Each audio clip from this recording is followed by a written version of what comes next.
The morning of March 3, 1943, started like any other for Rear Admiral Masatomi Kimura.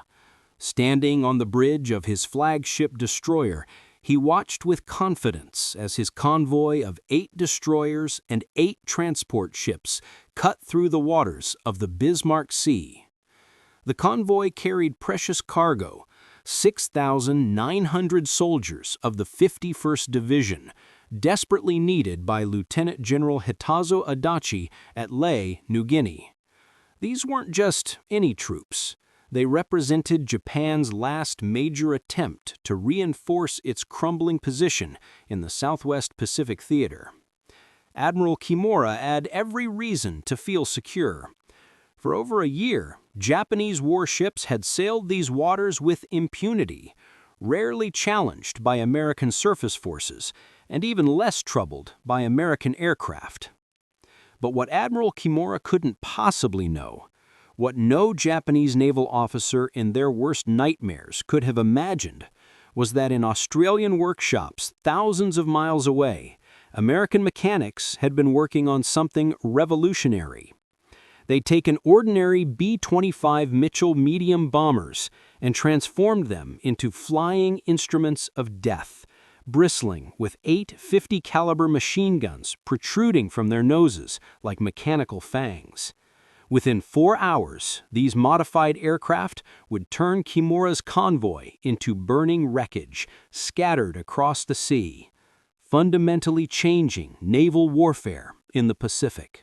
The Japanese Navy's confidence wasn't unfounded arrogance. It was born from hard-won experience. They dominated at Pearl Harbor, crushed Allied forces at the Java Sea, and watched American high-altitude bombers repeatedly fail to hit moving ships. Their destroyers' anti-aircraft guns had proven effective against conventional attacks, creating what Japanese doctrine proudly called an umbrella of steel over their vessels. Captain Tamichi Hara, commanding the destroyer Shirayuki, had sailed the route between Rabaul and Law multiple times. He knew the Americans had tried everything. High-level bombing from B-17 flying fortresses that rarely hit anything, torpedo attacks that required predictable straight approaches, making attackers easy targets, and medium-altitude bombing that gave ships plenty of time to maneuver away. None of it had worked consistently. Japanese naval officers understood aerial warfare through a specific lens. It was a battle between ships and horizontal bombers or torpedo planes, encounters where disciplined anti-aircraft fire and sharp maneuvering could defeat most attacks. Commander Yasumi Doi aboard the destroyer Tokitsukaze had drilled his gun crews relentlessly, teaching them to concentrate their 25mm cannons on approaching aircraft, to lead their targets properly, and to maintain steady fire even under attack. The convoy's collective anti-aircraft defenses included more than 125mm guns, dozens of 13mm machine guns, and the powerful 5-inch dual-purpose guns of the destroyers. These defenses had proven effective on numerous occasions, shooting down or driving off American bombers, giving the Japanese every reason to believe they could handle whatever the Allies threw at them. The transport ships themselves carried vital cargo beyond just soldiers. Ammunition, medical supplies, food, and equipment packed every available space. Supplies that the Japanese forces at Lae desperately needed to maintain their position in New Guinea. The largest transport, Kyokusei Maru, displaced over 6,000 tons and carried an entire regiment of the 51st Division. These men had been waiting at Rabaul for weeks for weather conditions that would allow the convoy to sail safely. Each transport had been carefully loaded to maximize the number of troops while still carrying essential supplies. The soldiers had been briefed that they were sailing into a combat zone where American aircraft were active, but where Japanese naval superiority should protect them during the relatively short voyage to Leh. The convoy maintained a precise formation, with destroyers screening the transports, ready to respond to submarine attacks or aerial threats. It was a formation refined through 2 years of war in the Pacific, one that had successfully protected dozens of previous convoys. What made March 3rd different from every other convoy operation wasn't immediately apparent to the Japanese lookouts who spotted the first American aircraft approaching from the south. Lieutenant Commander Arikata aboard the destroyer Asashio reported multiple contacts at medium altitude, what appeared to be a standard American bombing formation of B-17s and B-25s approaching at around 7,000 feet, exactly the kind of attack the convoy had prepared for. The Japanese gun crews swung their weapons toward the approaching aircraft, calculating deflection and altitude, preparing to throw up the curtain of anti-aircraft fire that had protected so many convoys before. Tracers began arcing into the sky, creating beautiful but deadly patterns. Every eye watched the high-altitude bombers. Every gun barrel pointed skyward. But they didn't see the other aircraft approaching at wave-top height. B-25 Mitchells, modified in ways the Japanese couldn't imagine. Approaching so low, their propeller wash created spray patterns on the ocean's surface. The story of how ordinary B-25 Mitchell bombers became ship-killing monsters begins not in some high-level Pentagon planning session, but in the sweltering workshops of Eagle Farm Airfield near Brisbane, Australia. The architect of this revolution was a man who seemed born for improvisation, Major Paul Irving Pappy Gunn. Born in 1999 in Quitman, Arkansas, Gunn was a former Navy pilot turned Army Air Forces officer who understood aircraft mechanics with an almost intuitive genius.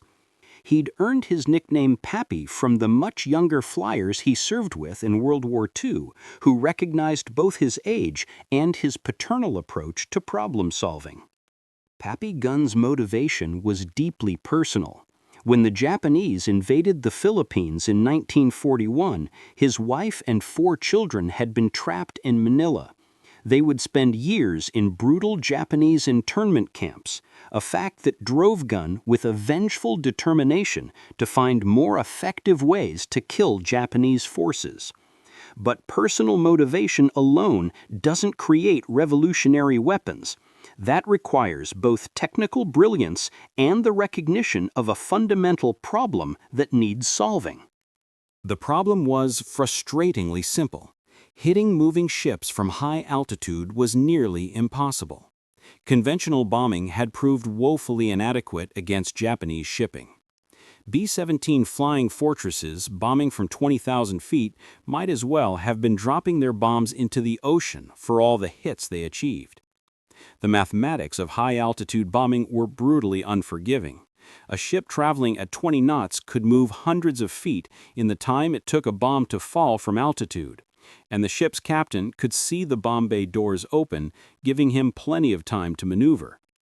Torpedo attacks required specialized training and equipment that the Army Air Forces didn't have in the Southwest Pacific, and they required long, straight, predictable approaches that made attacking aircraft perfect targets for anti-aircraft fire. When Major General George Kenney, the newly appointed commander of the 5th Air Force in the Pacific, visited the 3rd Bomb Group at Charters Tower shortly after taking command, he watched Gunn working on the A-20 modifications with fascination. Kenney was himself an innovative thinker who'd spent years developing parachute fragmentation bombs between the wars. He recognized in Pappy Gunn a kindred spirit. Someone who understood that innovation born from necessity often exceeded anything planned by conventional wisdom. Kenny was so impressed with the modifications that he immediately reassigned Gunn to work directly under him as Special Projects Officer, giving him the resources and authority to expand the program. Gunn's initial task in his new role was almost comically ambitious: go through a pile of 170 wrecked fighter aircraft and get as many flying as possible. Within weeks, Gunn and his team, including the invaluable Sergeant Evans, had more than 100 fighters serviceable. But the strafer modification program remained his primary focus. By November-December 1942, the work had expanded to B-25 Mitchell medium bombers, and Eagle Farm Airfield became the birthplace of a weapon that would terrorize Japanese shipping for the rest of the war. The B-25 Mitchell was an ideal platform for Gunn's vision. It was a rugged, twin-engine medium bomber with good speed, excellent range, and a sturdy airframe that could handle significant modification. Working with North American Aviation Field Representative Jack Fox, Gunn began installing additional .50 caliber machine guns in the nose of B-25 bombers. The work was far more complex than simply bolting guns into place. It required extensive reinforcement of the aircraft's nose structure to handle the recoil of multiple heavy machine guns firing simultaneously. Additional ammunition storage had to be engineered, with feed mechanisms that wouldn't jam during violent combat maneuvers. Weight distribution had to be carefully calculated to keep the aircraft balanced. These were challenges that Gunn and his mechanics solved through trial and error, working long hours in tropical heat to perfect their design. The first strafer-modified B-25 was B-25C number 41-12946, nicknamed Margaret, which arrived at Charters Towers, Queensland on December 8, 1942, assigned to the 90th Bomb Squadron of the 3rd Bomb Group. Initially, Gunn installed 4 .50 caliber guns in the nose, positioned through the original bomb aiming panel to make air sealing easier. But 4 guns were just the beginning. As experience grew and confidence increased, the modifications expanded to 8 forward-firing .50 caliber machine guns, 4 in the nose, and 4 more in separate side package housings on each side of the lower fuselage below the cockpit. A few experimental aircraft even carried a single fixed 20mm cannon in addition to the machine guns, though these proved problematic due to synchronization issues and were soon removed. The .50 caliber machine guns chosen for these modifications were formidable weapons. Each gun could fire the M8 armor-piercing incendiary round, a 619-grain projectile that traveled at 2,910 feet per second, capable of penetrating deck armor of destroyers and setting fires with its incendiary component. Each gun could fire 850 rounds per minute, meaning 8 guns firing together unleashed 6,800 rounds per minute. That's more than 100 rounds per second of armor-piercing death reaching out toward a target. To put that in perspective, a typical 8-second firing run would send over 900 rounds into a target ship. This stream of destruction could literally saw through a ship's superstructure, destroy anti-aircraft positions before their crews could react, and kill exposed personnel with horrifying efficiency. But the guns alone weren't the complete answer. Gunn needed a way to deliver bombs with accuracy at low altitude. The solution came from an unlikely source. Major William Benn of the 63rd Bomb Squadron, 43rd Bombardment Group, had pioneered a technique called skip bombing using B-17s. The concept was beautifully simple. Bombs dropped from very low altitude, around 200 to 250 feet above the water, would skip across the surface like stones thrown across a pond. With proper timing and trajectory, these bombs would skip directly into the sides of ships or explode close enough to cause catastrophic damage. The technique required precise timing and incredible courage, as pilots had to fly straight and level toward their targets at low altitude, making themselves perfect targets for anti-aircraft fire. But the accuracy achieved was revolutionary compared to high-altitude bombing. Pilots practiced skip bombing endlessly against the wreck of SS Pruth on a reef near Port Moresby, learning to judge distances, speeds, and release points until they could consistently skip bombs into targets. The training was grueling and sometimes fatal. Low-level flying over water left no margin for error. But by early 1943, pilots of the 90th Bomb Squadron had become masters of the technique, able to put bombs through the side of a ship from wave-top height with remarkable consistency.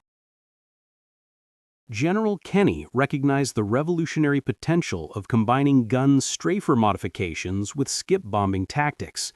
He called them commerce destroyers that could devastate Japanese shipping. The standard attack profile that evolved was terrifying in its effectiveness. B-25s would approach at 1,000 to 1,500 feet altitude, then drop to wave-top height about 2 miles from the target, accelerating to maximum speed around 280 miles per hour, while the pilot aligned his aircraft with the target ship. At 1,500 yards range, the pilot would open fire with all 8 nose guns, hosing the target with armor-piercing incendiary rounds while maintaining his approach for skip bombing.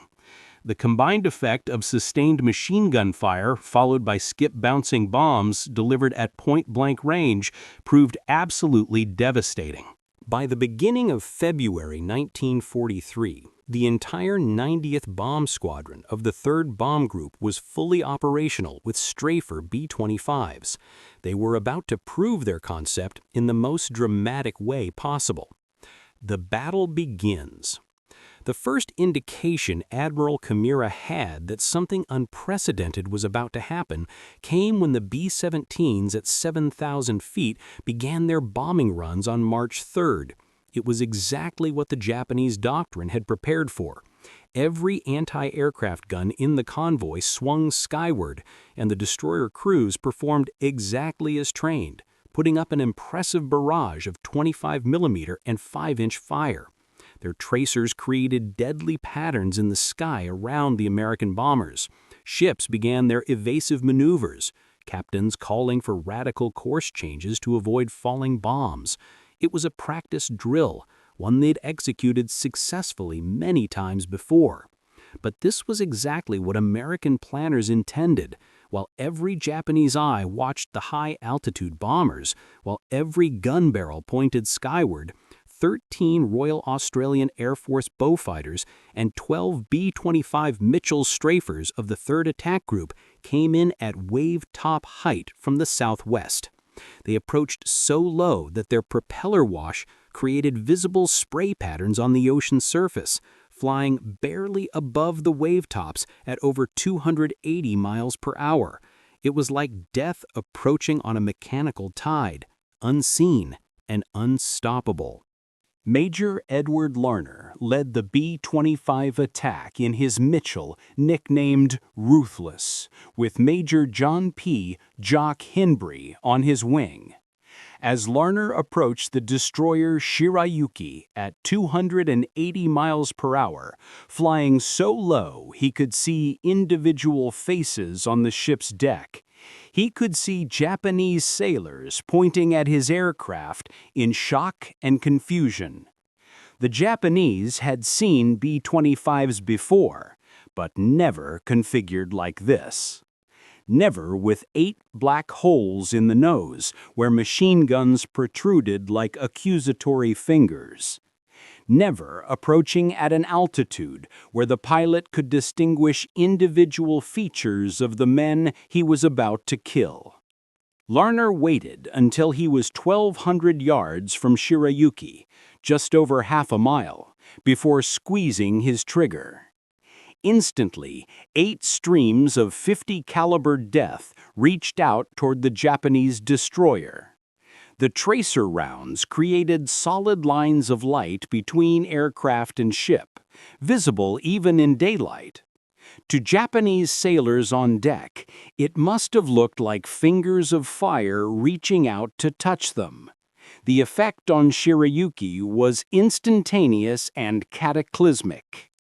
Hundreds of armor-piercing incendiary rounds slammed into her bridge and superstructure at 2,910 feet per second. The bridge windows exploded in showers of glass that shredded anyone standing nearby. The thin armor of gun shields, designed to protect against shrapnel, not heavy machine gun fire, provided no protection whatsoever against 50 caliber rounds that punched through steel like tissue paper.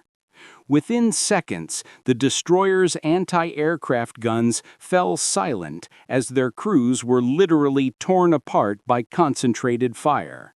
Men simply disappeared in red mists, their bodies unable to withstand the kinetic energy of multiple armor-piercing rounds hitting simultaneously.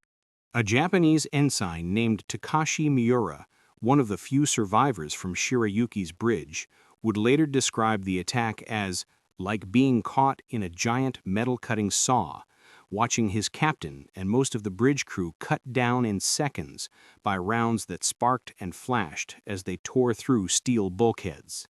The sound was indescribable, a continuous roar of impacts, like giant hammers beating the ship into scrap metal, accompanied by the screams of dying men and the shriek of tearing metal.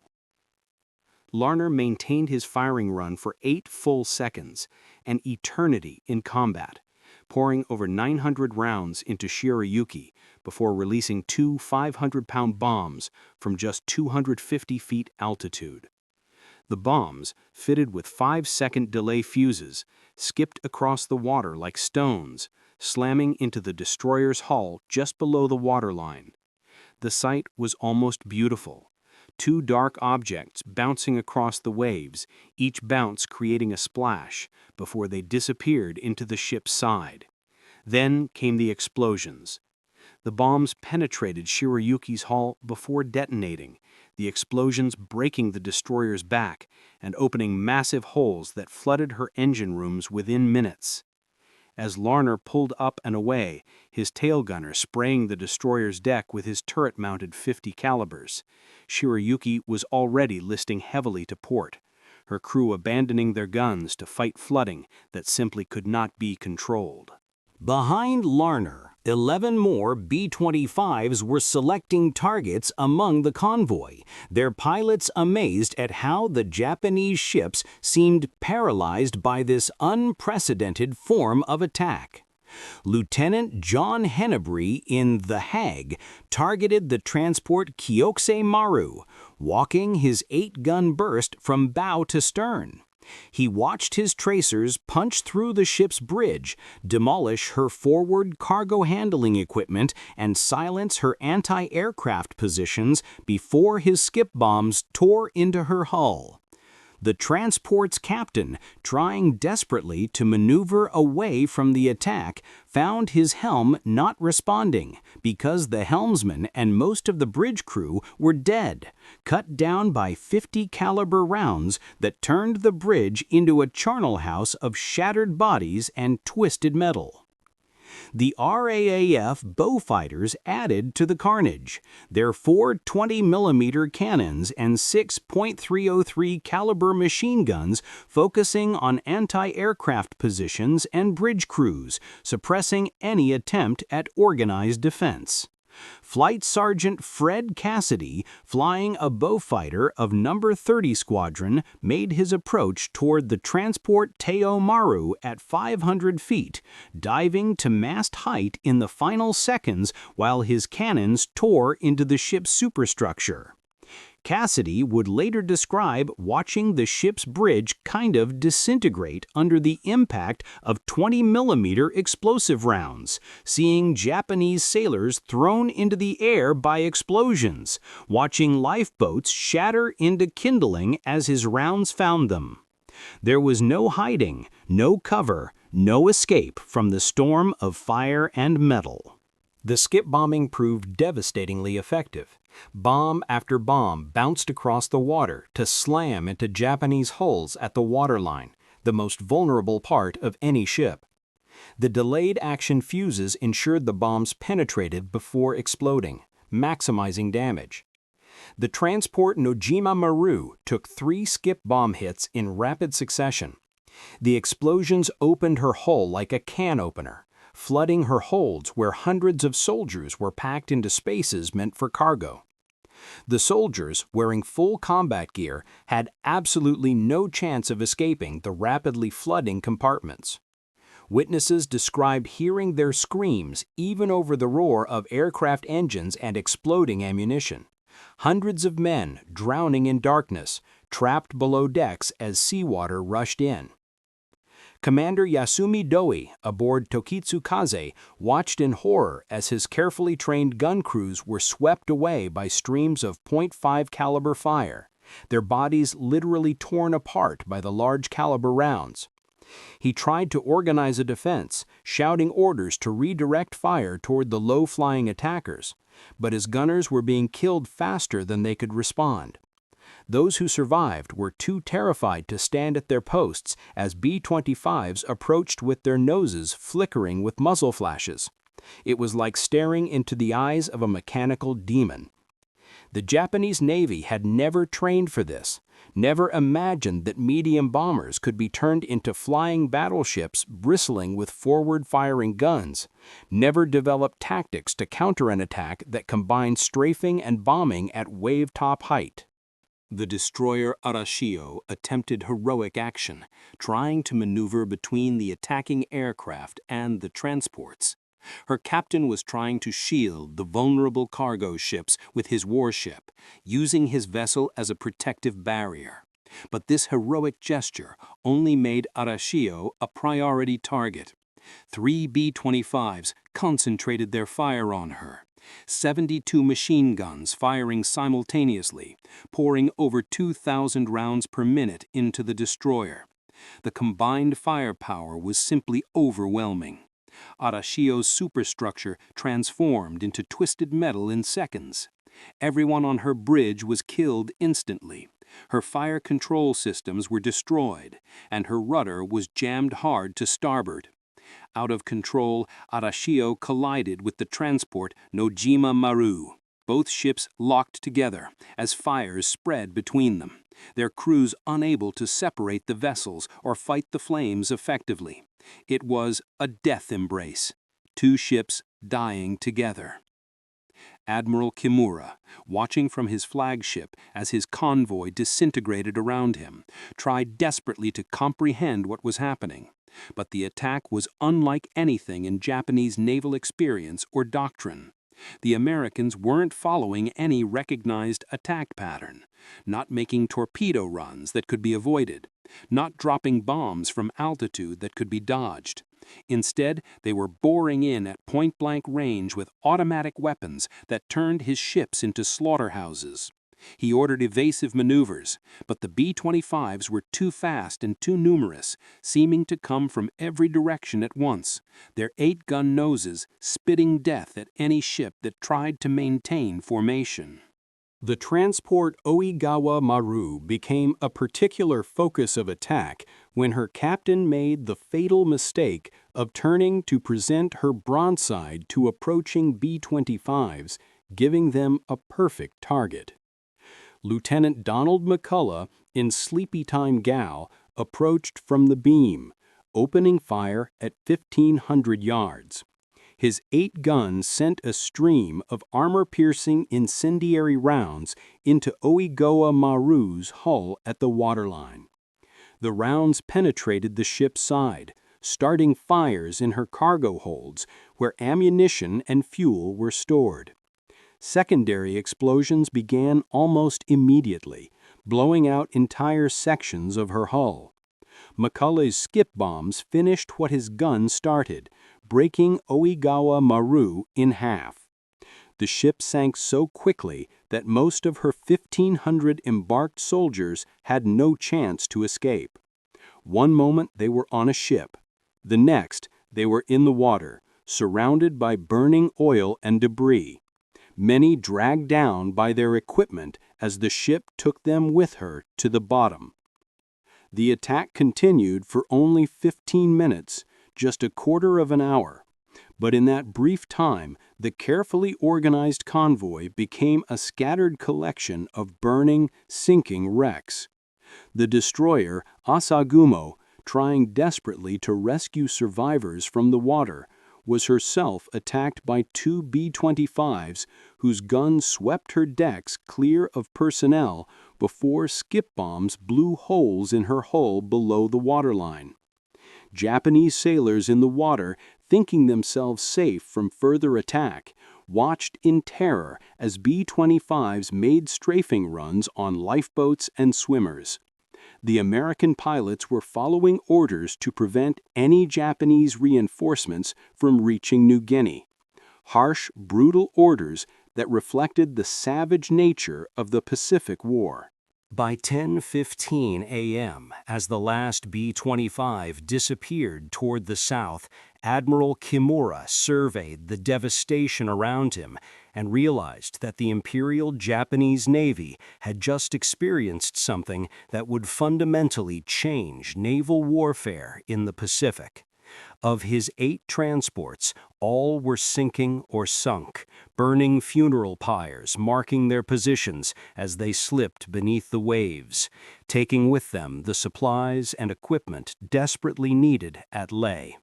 4 of his 8 destroyers were gone, including Shirayuki, and the surviving destroyers were damaged to varying degrees, their decks covered with dead and wounded, their superstructures riddled with .50 caliber holes that looked like someone had attacked them with an ice pick.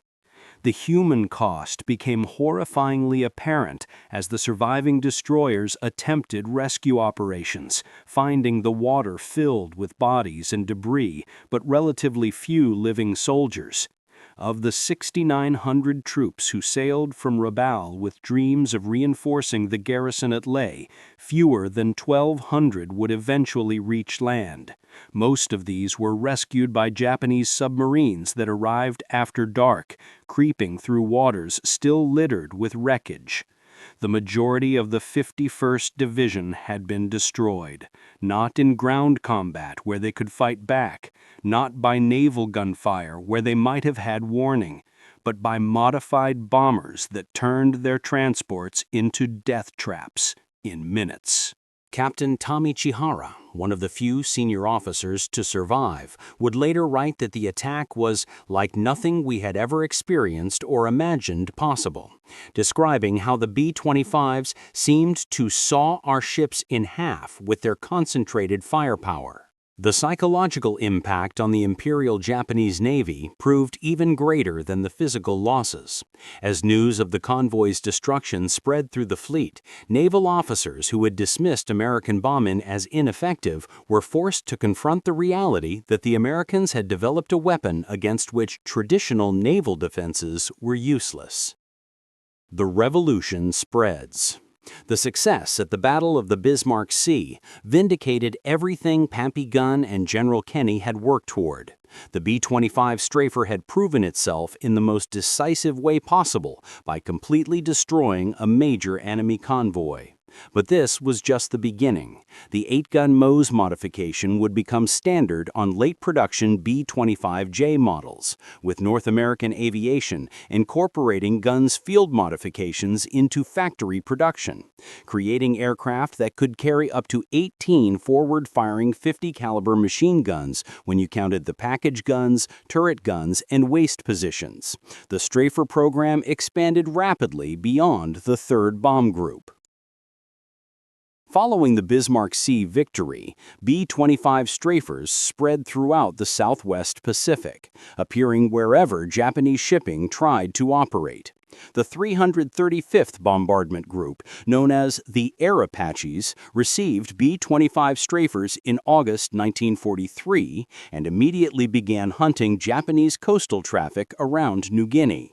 Their aircraft were decorated with distinctive shark mouths that became synonymous with death to Japanese sailors. The psychological warfare aspect was deliberate. Japanese sailors would report seeing sharks in the sky coming for them. The 38th Bombardment Group converted to strafers and developed new tactics for attacking harbors and anchorages, including night attacks using radar to locate targets in complete darkness. By late 1943, Japanese naval officers were reporting that daylight movement of anything larger than a fishing boat had become suicidal in waters within B-25 range. This represented a fundamental shift in the strategic situation. Japan's entire defensive strategy relied on being able to move troops and supplies by sea to its island garrisons. The B-25 strafer had effectively made that impossible during daylight hours in much of the Pacific. The impact on Japanese logistics proved catastrophic. The Navy was forced to rely increasingly on submarines and fast destroyers running at night to supply forward garrisons. These methods could only deliver a fraction of what surface convoys could carry, meaning Japanese forces throughout the Pacific began to suffer from critical shortages of food, ammunition, and medical supplies. The garrison at Lae, which the March 3rd convoy was meant to reinforce, never received adequate supplies and was eventually evacuated in September 1943.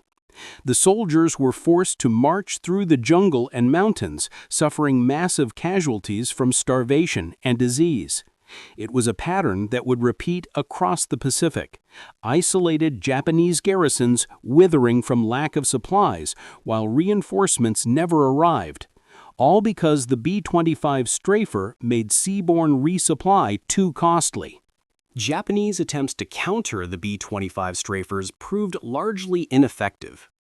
The aircraft's speed and firepower made them difficult targets for fighters, while their low-altitude attacks negated the effectiveness of heavy anti-aircraft guns that needed time and distance to track targets. The Japanese developed new tactics, including suicide attacks by fighters attempting to ram B-25s, but these desperate measures couldn't stop the steady attrition of Japanese shipping. By mid-1944, the Japanese merchant marine had lost over 60% of its tonnage, much of it to B-25 strafers and skip bombing attacks that turned cargo ships and transports into burning wrecks in minutes.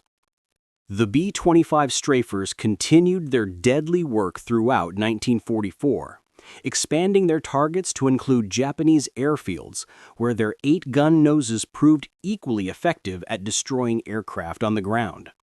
The famous August 17, 1943 raids on Wewak demonstrated this versatility. B-25 strafers destroyed over 170 Japanese aircraft in a series of low-level attacks that left the Japanese 4th Air Army virtually helpless. Japanese pilots described the horror of watching B-25s approach at treetop level, their nose guns destroying everything in their path, turning carefully dispersed aircraft into burning wreckage before bombs completed the destruction. During the Battle of Biak in May-June 1944, B-25 strafers again proved their worth against Japanese naval forces attempting to reinforce the island. On June 8, 1944, 10 B-25s of the 17th Reconnaissance Squadron attacked a Japanese destroyer flotilla. Their 8-gun noses riddled the destroyer Harumisame with armor-piercing incendiary rounds before skip bombs sent her to the bottom. The attack forced the Japanese to abandon their reinforcement effort, leaving the Biak garrison to fight without support. Another example of how B-25 strafers could influence entire campaigns by denying the enemy freedom of movement at sea. The crews flying these modified B-25s developed their own distinct culture and traditions. They painted elaborate nose art on their aircraft, giving them names like Dirty Dora, Pee-wee, and Hell's Angel that reflected their aggressive role.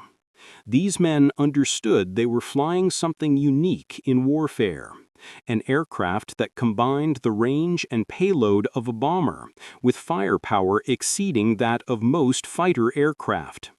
They took immense pride in their ability to destroy shipping that conventional bombers couldn't hit, knowing that every Japanese vessel they sank meant fewer supplies and reinforcements reaching enemy garrisons.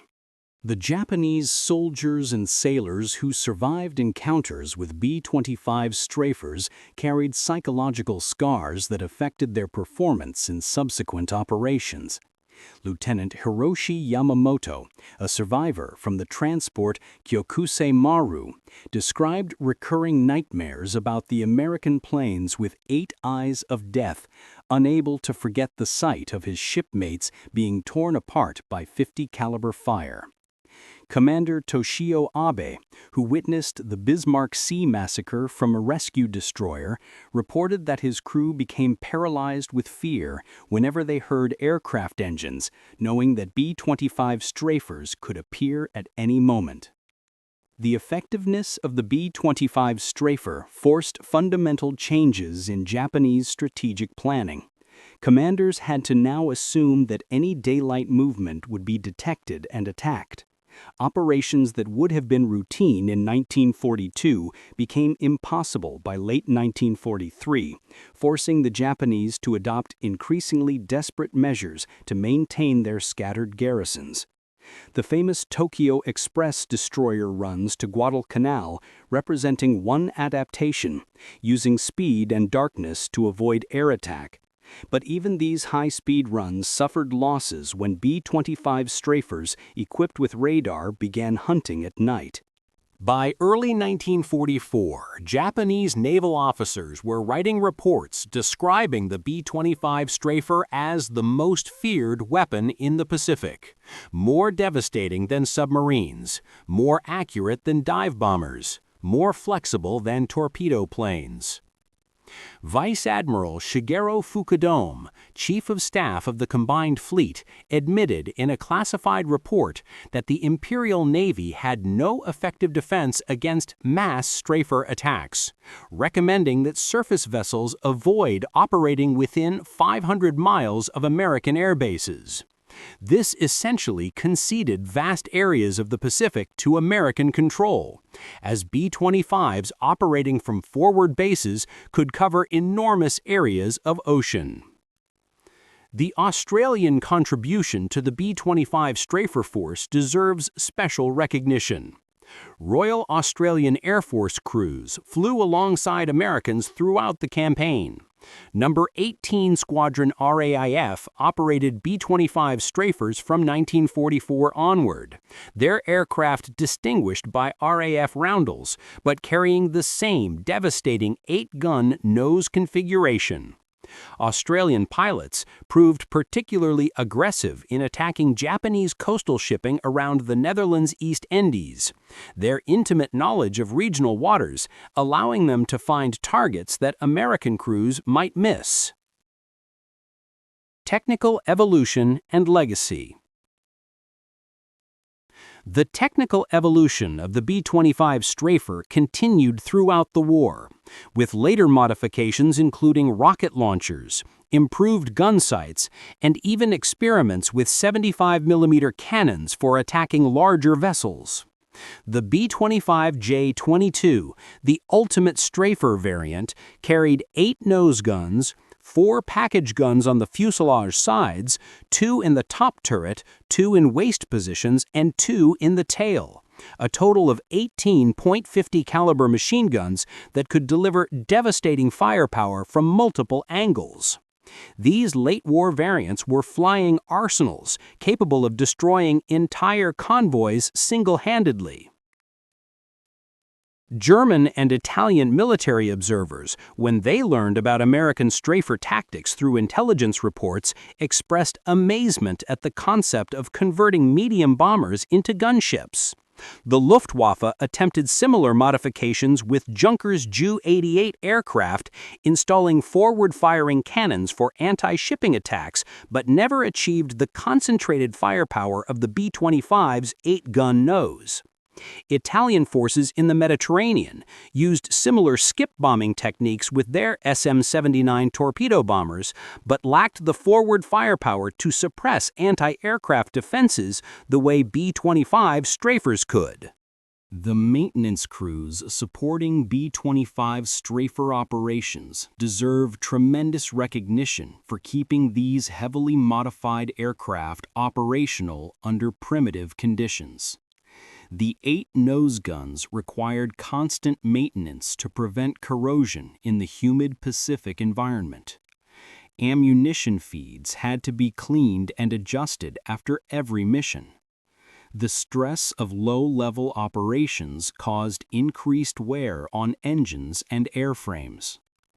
Crew chiefs worked through tropical nights to prepare aircraft for dawn missions, knowing that mechanical failure during a low-level attack almost certainly meant death for the aircrew.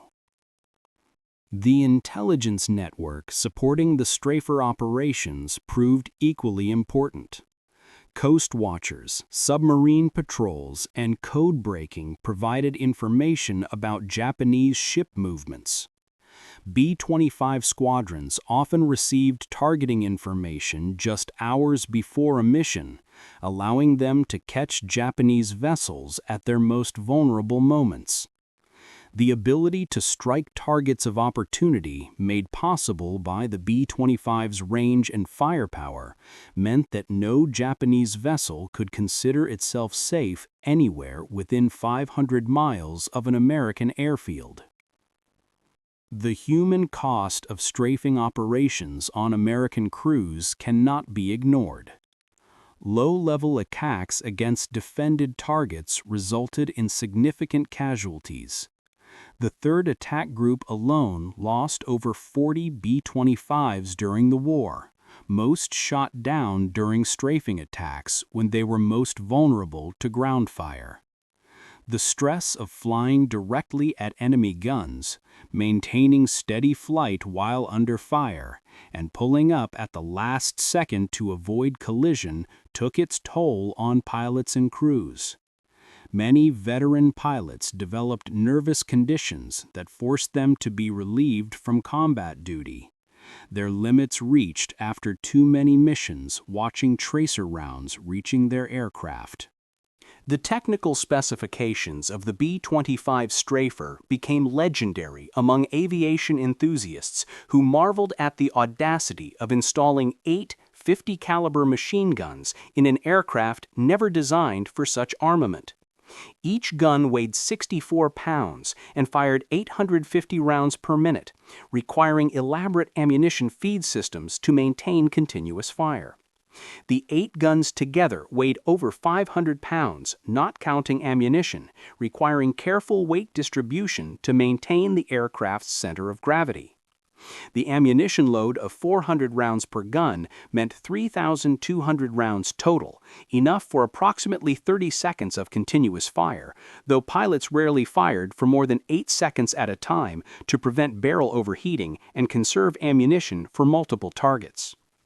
The B-25 strafer represents more than just a successful weapon system. It embodies the American approach to warfare in World War II, combining technological innovation, tactical flexibility, and aggressive execution.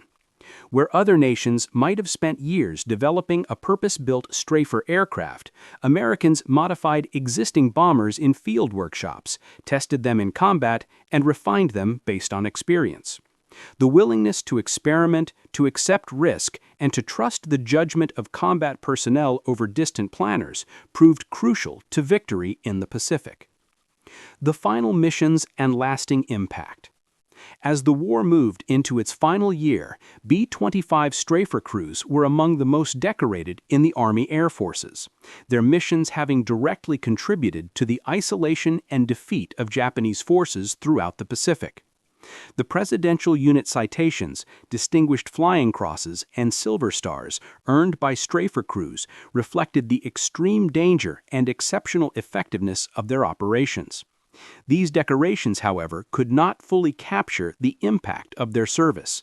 The sight of 8 streams of tracer fire reaching out to destroy enemy ships, turning the tide of battle in 15 minutes over the Bismarck Sea. The last B-25 strafer mission of World War II occurred on August 14, 1945, the very day Japan announced its surrender. Aircraft of the 345th Bombardment Group attacked Japanese shipping in the Inland Sea, and even at the war's end, with Japan's defeat certain, the 8-gun noses proved their worth, destroying several small vessels attempting to flee to Korea. The crews returned to find the war over, their unique weapon no longer needed.